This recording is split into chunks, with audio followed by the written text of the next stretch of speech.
Ahojte, vítam vás na mojom YouTube kanáli. Zatiaľ je vás tu len pár, ale ja verím tomu, že sa to časom zmení. Ja sa volám teda Katarína a poďme sa pozrieť na tento výklad. Máte možnosť si vybrať jeden z troch mojich balíčkov. Teraz som si všimla, že sú celkom pekne farebne zladené aj s tými kamienkami. Výklad sa bude týkať partnerského vzťahu, v ktorom momentálne ste, takže je to vyslovene výklad určený pre tých, ktorí sú momentálne zadaní. Dobre? Máte tu balíček číslo 1, číslo 2 a číslo 3. A ja by som sa rovno na to pozrela, že ako to vyzerá v tom vašom partnerskom vzťahu. Pardon, padla mi kartička. Všetko sú to nové balíčky, ktoré teda som si veľmi obľúbila. Naozaj majú krásne kresby. No a poďme sa na to teda pozrieť. Balíček číslo 1, čo tu máme?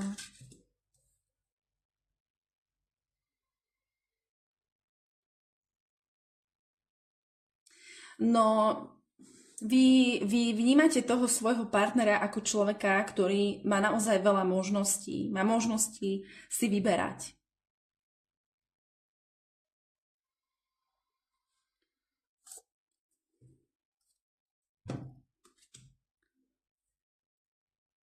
No a on, by som povedala, že on to ne, že má podobne, ale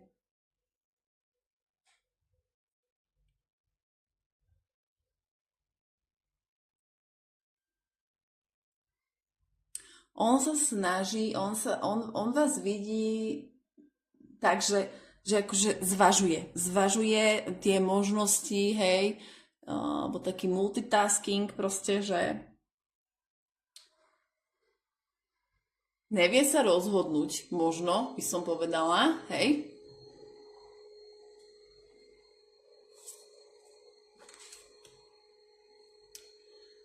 A ten vzťah momentálne je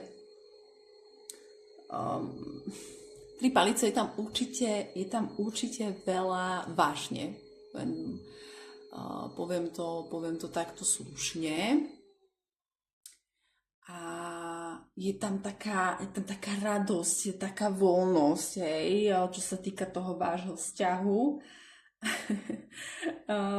Zábava, dobrodružstvo, som povedala, vidím tu aj nejaká dovolenka sa tu alebo niečo bude diať, je to dosť možné, dosť pravdepodobné, možno, že aj pri tom mori alebo niekde pri vode, možno, že to bude niečo aj s loďou.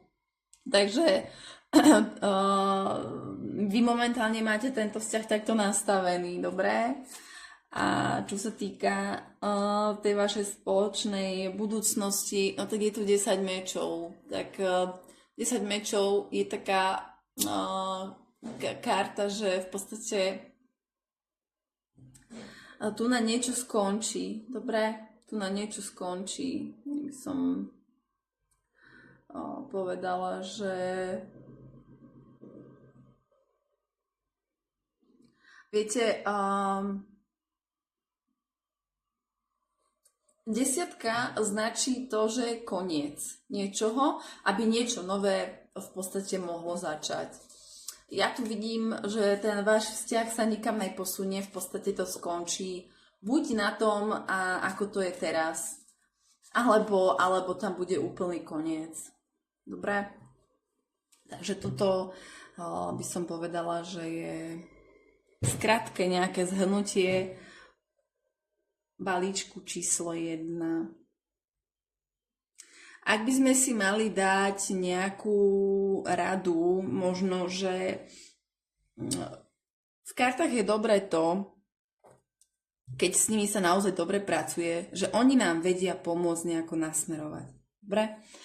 A keď vieme, že čo chceme, tak oni naozaj nám vedia povedať, že možno, že ako sa uberať, aby to bolo trošku inak.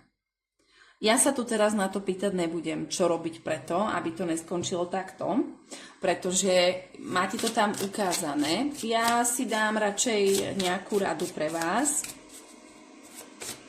ktorá teda nepôjde z tarotových kariet. Ja sa ospravedlňujem za ten vysavač. To vôbec nenapadlo, že mi to tady bude húčať pri výklade.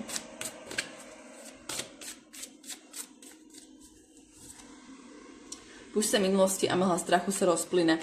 Takže veľmi pekná rada. V podstate všetko, čo má byť, sa tak asi má naozaj stať. A ak to teda príde, čo zmeče sú také, že to môže byť neočakávané, môže sa to stať bez zmeny, teda bez nejakého varovania, pardon. Tu to neviete nejako ovplyvniť.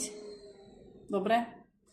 Tak jednoducho sa tomu poddať a pustiť sa toho, ak sa to stane, pustiť sa toho a nechať to tak ísť.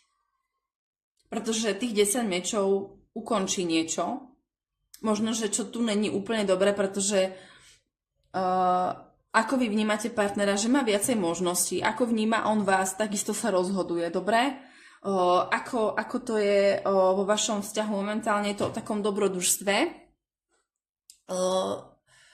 Nikto tu nehovorí, že je to o nejakej vyslovene brutálnej láske. Takže je to tak, že vyzerá to tak, že naozaj, že tých 10 mečov proste tam dospeje. Dobre?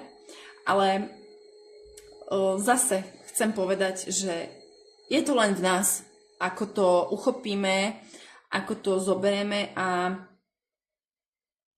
či budeme chcieť nejako zmeniť, pretože tie karty sú terajšia energia, dobre? Takže toto sú veci, ktoré sa v podstate môžu stať zo dňa na deň, alebo sa môžu stať za niekoľko týždňov, za niekoľko mesiacov. Takže nevyšala by som hlavu, určite. A žila by som ďalej ten život. Pretože je strašne krátky na to, aby sme plakali. Pro jedno kvíti, slunce nesvíti, jak sa hovorí. Tak ja dúfam, že toto je balíček číslo 2, lebo teraz si nesom istá, či som ich nepomiešala. Každopádne tento si vybral, tento balíček, tak teraz pôjde jeho výklad, dobre? Takže sa pozrieme na váš vzťah, ako to vyzerá v tom vašom vzťahu a či sa to nejako aj bude niekam posúvať, čo sa týka tej budúcnosti. Balíček číslo 2. Pozrieme sa na to. Tak, máme tu páža palíc. Vy vnímate toho svojho partnera ako takého človečka, ktorý sa možno len teraz ide niečo skúšať, hej, ako takého, že ktorý na sebe pracuje, ktorý proste je kreatívny, má nápady a určite je aj vášnivý a určite je tam s ním aj také dobrodružstvo, by som povedala. Možno, že ste len na začiatku toho vzťahu, pretože to páža palíc je v podstate len na začiatku. A mi tu dojde také trošku aj také smiešné, lebo strašne milé, to je proste to pážatko. A on je naozaj krásny, ten muž. Hej. Takže vy takto vnímate, som povedala, že toho svojho partnera.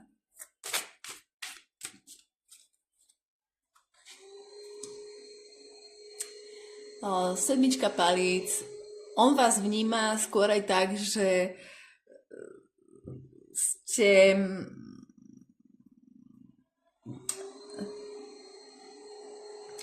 dosť taká silná, by som povedala, žena. že si viete svoje obrániť, že proste nepustíte niekoho len tak cez tie svoje hranice, hej. Že vy proste si stojíte za tým svojím. Stále tu máme palice.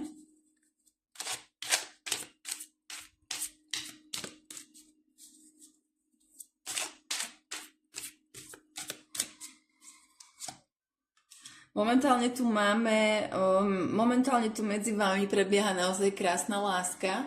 Je to proste spriaznenosť. Vidíte, ako si oni držia tie svoje poháre, ako sú pri sebe. On ju pravdepodobne drží za driek zo zadu. Ona sa cíti pri ňom veľmi dobre.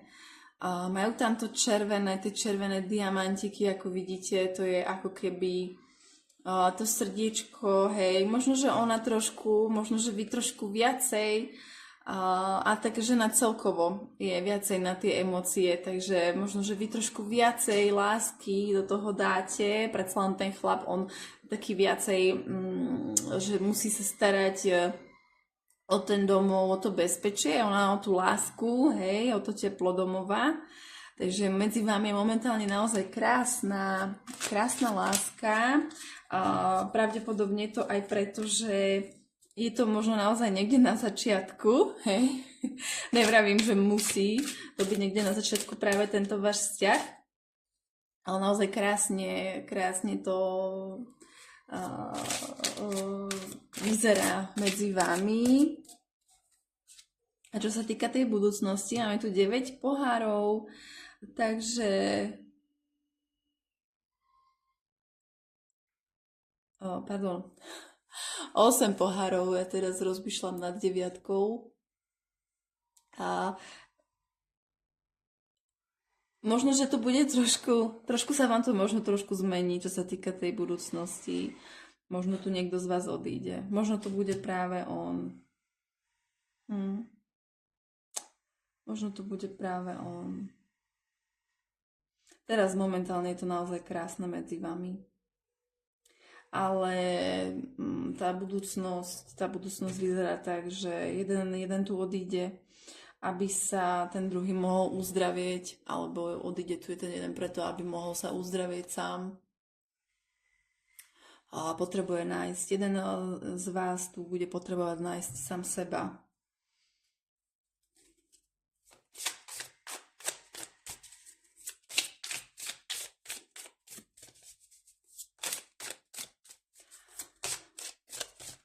Balíček číslo 2, máte to teraz krásne.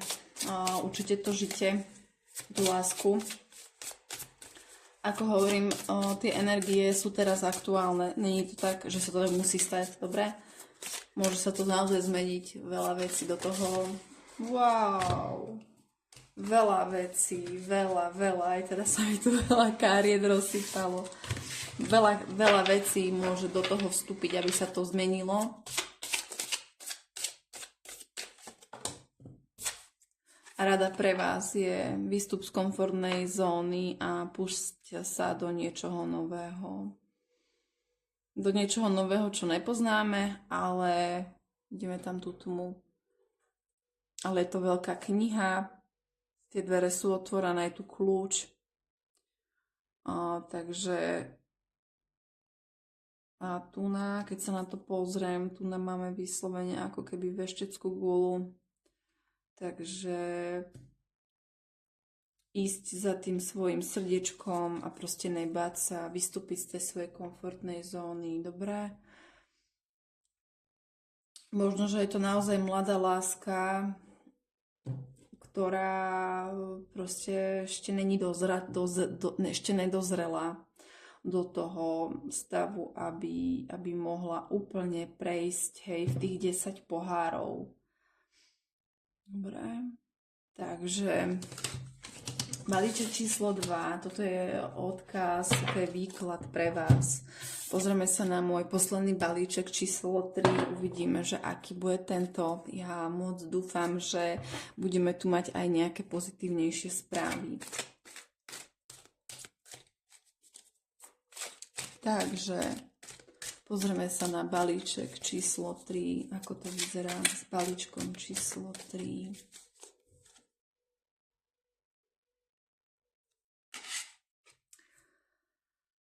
No, hneď na začiatku mi tu vybehla smrť. Takže ja tu vidím, ja si to rozhodím si všetky kartičky, lebo toto si potrebujem trošku viacej prečítať, aby som to pochopila. Dobre. Smrť, 10 mincí, 6 pohárov. 6 pohárov a naozaj krásna cisárovna.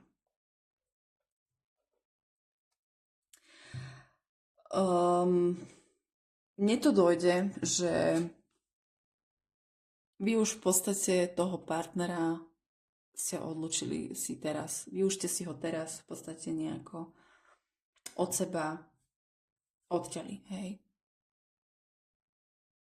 Vy toho svojho partnera vnímate tak, že už je proste, už ho nevnímate ako partnera. Pre vás to už není vaša láska.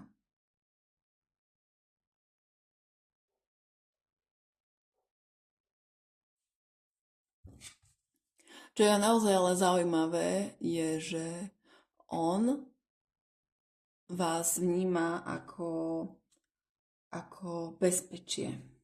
Ako svoje bezpečie. A nehovoríme tu o citoch, ale hovoríme tu o takom materiálnom svete, že on sa pri vás cíti ako dobre zabezpečený.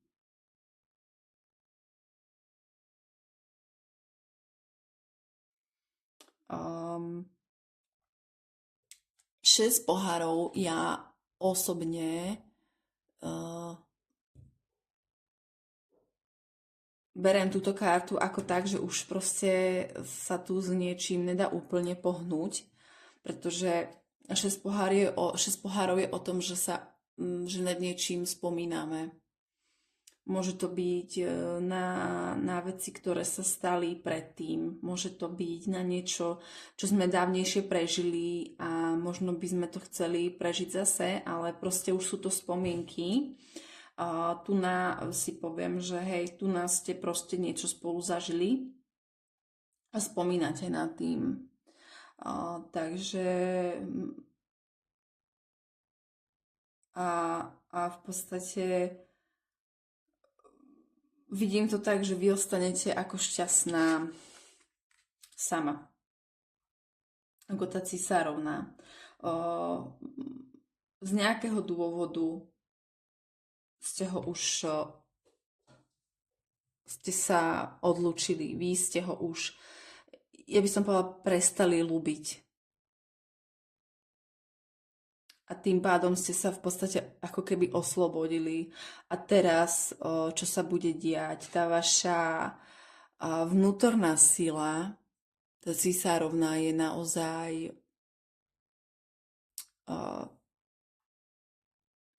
silná. To všetko, čo ona v sebe nesie, tak to vy budete takisto v sebe niesť. Vďaka tomu, že tento vzťah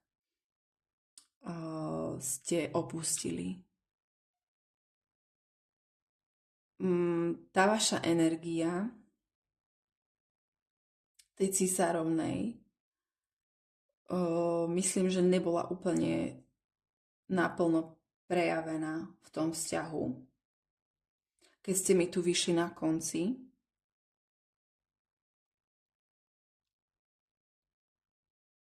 pretože aj tá cisárovna potrebuje byť milovaná, potrebuje mať to bezpečie, lenže ona ho vie dať a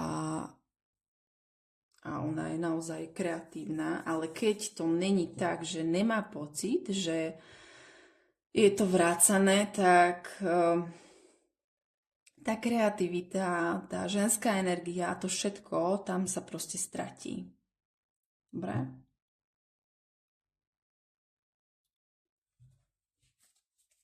Takže môj tretí balíček dneska tie všetky balíčky vyzerajú tak, že asi šťastie a láska nepraje. A ešte si dáme ten odkaz, ako dávam v každom jednom balíčku odkaz. Tak premeň kritiku v láskavosť a vzdal sa dramatum. Takže áno, čokoľvek sa tu stane, čokoľvek tu bude, berte to tak, že to tak malo byť pre niečo, pre nejaký vyšší smer a zbytočne z toho nerobte drámu, dobre? Tak ja verím v to, že tie ďalšie výklady budú krajšie, nebudú takéto smutné. Pretože každý jeden balíček si dneska vypočul asi dosť zlé správy. Budem sa tešiť na budúce. Majte sa krásne.